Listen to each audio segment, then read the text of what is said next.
మన సనాతన భారతీయ సంస్కృతి సంప్రదాయంలో కుంకుమకు ఒక విశిష్టమైన స్థానం ఉంది. కుంకుమను మంగళప్రద ద్రవ్యంగా భావిస్తూ ఉంటారు. అలాగే కుంకుమను ధరించటం భాగ్యంగా భావిస్తూ ఉంటారు. కుంకుమను పూజా విధానంలో కూడా ఉపయోగిస్తూ ఉంటారు.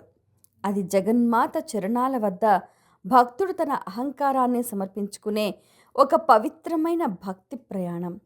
ప్రతి కుంకుమ రేణువులోనూ ఆదిశక్తి అనుగ్రహం, సృష్టి చైతన్యం నిండి ఉంటాయి.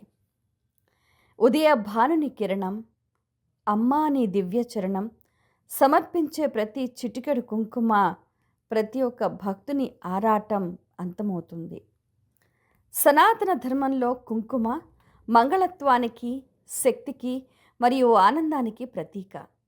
పసుపు అనే భూమితత్వం, సున్నం అనే అగ్నితత్వంతో కలిసి ఎర్రని వర్ణాన్ని సంతరించుకున్నట్లే భక్తునిలోని లౌకిక భావాలు భక్తి అనే అగ్నిలో దగ్ధమై దివ్య చైతన్యంగా మారటమే కుంకుమార్చనలోని అసలైన పరమార్థం. మనం నిత్యం చేసే పూజలో, షోడశ ఉపచారాలలో కుంకుమ సమర్పణ కూడా ఒక విశిష్టమైన స్థానాన్ని సంతరించుకుంది.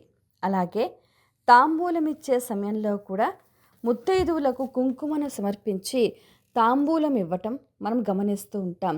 ఇంటికి ఎవరు వచ్చినా ముత్తైదువు వారికి మనం నొసటన కుంకుమ తిలకాన్ని దిద్దటం మన హైందవ సంస్కృతి సంప్రదాయం. అయితే లలిత సహస్రనామంలో కూడా అమ్మవారికి సంబంధించి సింధూరారణ విగ్రహం త్రినేనం మాణిక్య మౌళిస్ఫురతారానాయకం అంటూ కూడా అమ్మవారిని చాలా చక్కగా అద్భుతంగా వర్ణించారు. అయితే ఎరుపు రంగు రజోగుణానికి సంకేతం.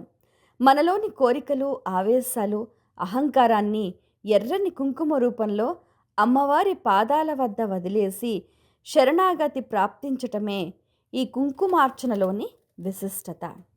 నొసటిన కుంకుమ ధరించే స్థానం మన ఆజ్ఞాచక్రం, 3వ కన్ను ఉండే స్థానం.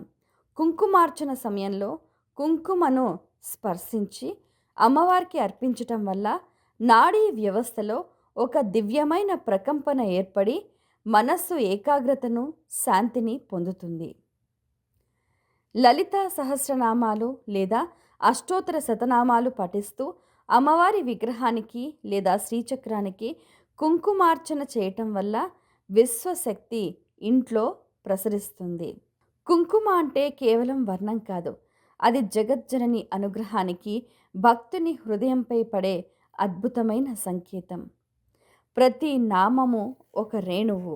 అడుగడుగున ఆ తల్లి దివ్య రూపును స్మరిస్తూ, దర్శిస్తూ వారు కుంకుమార్చన చేయటం వల్ల ఆ అమ్మవారి దివ్య భవ్యమైన అనుగ్రహానికి ప్రతి ఒక్క భక్తులు పాత్రులవుతూ ఉంటారు. ఎక్కడైతే కుంకుమార్చన మంత్రోచ్చారణతో జరుగుతుందో అక్కడ దారిద్ర్యం తొలగిపోయి శాంతి, లక్ష్మీదేవి స్థిర నివాసం ఏర్పరచుకుంటుంది. కుంకుమార్చన చేయటం వల్ల కూడా మన చుట్టూ ఉన్న పరిసరాల్లో కూడా సానుకూల శక్తి అంటే పాజిటివ్ ఎనర్జీ ప్రసరిస్తుంది. ఇలా మనం నిత్యం అమ్మవారికి కుంకుమార్చన చేయటం సర్వశ్రేయోదాయకం. అందులోనూ శ్రావణ మాసంలో అమ్మవారి నామాన్ని స్మరిస్తూ ఓం శ్రీ మాత్రే నమః, ఓం శ్రీ మాత్రే నమః, ఓం శ్రీ మాత్రే నమః అంటూ కూడా ఆ అమ్మవారి నామాన్ని జపిస్తూ కుంకుమార్చన చేయటం వల్ల మనలో దివ్యమైన శక్తి కలగటమే కాకుండా మన ముఖ వర్చస్సులో కూడా అద్భుతమైన కాంతి అనేది కనిపిస్తుంది. అమ్మవారి అనుగ్రహం పరిపూర్ణంగా లభించటానికి కుంకుమార్చన అనేది ఒక చక్కటి సదవకాశం. మహిళలంతా భక్తి శ్రద్ధలతో కుంకుమార్చన నిర్వహిస్తున్నారు. ఆ కార్యక్రమాన్ని మనము కూడా వీక్షిద్దాం.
లక్ష్మీం క్షీరసముద్రరాజతనయాం శ్రీరంగధామేశ్వరీం దాసీభూతసమస్తదేవవనితాం లోకైకదీపాంకురాం శ్రీమన్మందకటాక్షలబ్ధవిబుధబ్రహ్మేంద్రగంగాధరాం త్వాం త్రైలోక్యకుటుంబినీం సరసిజాం వందే ముకుందప్రియాం సిద్ధలక్ష్మీ మోక్షలక్ష్మీ జయలక్ష్మీ సరస్వతి శ్రీర్లక్ష్మీ వరలక్ష్మీ ఇచ్ఛా ప్రసన్నా మమ సర్వదా సర్వమంగళమాంగళ్యే శివే సర్వార్థసాధకే శరణ్యే త్రయంబకే గౌరీదేవి నారాయణీ నమోస్తుతే పద్మాసనే పద్మకరే సర్వలోకైక పూజితే నారాయణ ప్రియ దేవి సుప్రీత భవ సర్వదా.